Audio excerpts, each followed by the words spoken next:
Хөрс ирүүл бол хүнс ирүүл. Хүнс ирүүл бол хүн ирүүл. Эх орондоо хүнсний хувьсгал хийцгээе.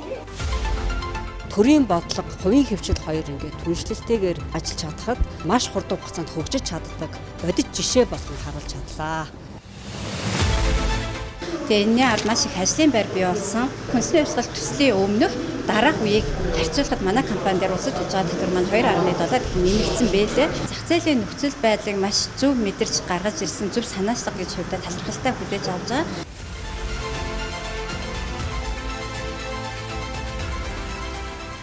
Кадастраар ажиллаад тэдний түүхийг аваад хамтдаа хөгжих гэсэн бодолтой байна. Хүнсний хангамж аюулгүй байдал гэсэн энэ бодлогыг хэрэгжүүлснээрээ ажлын байрыг 24%-аар өсгөж чадлаа. Татварыг бид нэр 2 дахин төлж чадлаа.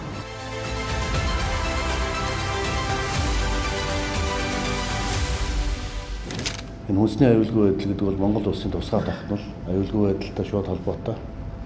Тэгэхээр тэр аюулгүй байдлын үндсэн зүйл бол хоол хүнс шүү дээ, тий?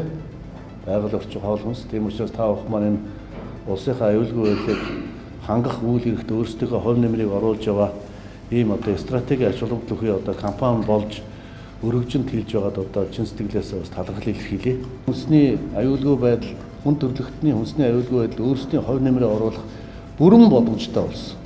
Дэлхийн хүн ам өдөр их тус өсөж байна. Төв аз руу бид нар хүнсээ экспортлох бүрэн боломжтой. Энэ том зах зээл дээр одоо бид нар хүнснийхээ үйлдвэрлэлээр одоо экологийн аюулгүй байдлыг хангасан ийм одоо хүнсийг цаашдаа үйлдвэрлэж авах юм боломж байна гэж үзэж байна.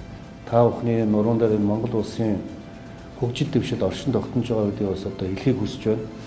Та бүхэн маань одоо улсдаа татвар төлж байна. Ажлын байр бий болгож байна. Олон хүмүүсийг цалинжуулж байна. Айл дээр амьдралыг авч явж байна.